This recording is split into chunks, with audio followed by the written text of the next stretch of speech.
Nai-stress o pagod na pagod ka na ba?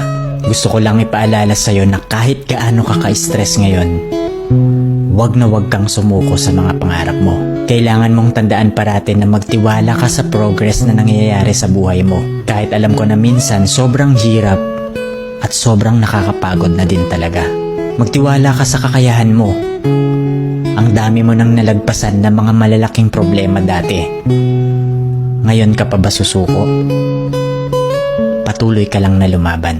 Yung pakiramdam mo ngayon na nahuhuli ka na sa buhay, siguro dahil nakikita mo yung mga kakilala mo o yung mga kaibigan mo pakonti-konti may na-achieve na sila. Parati mong tandaan na lahat tayo ay may kanya-kanyang timeline sa buhay.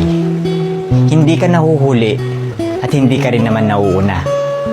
Kung nasaan ka man ngayon sa buhay mo, yan ang lesson at experience na kailangan mong pagdaanan ngayon. Lahat tayo ay may sariling kwento sa buhay na makaka-inspire ng ibang tao.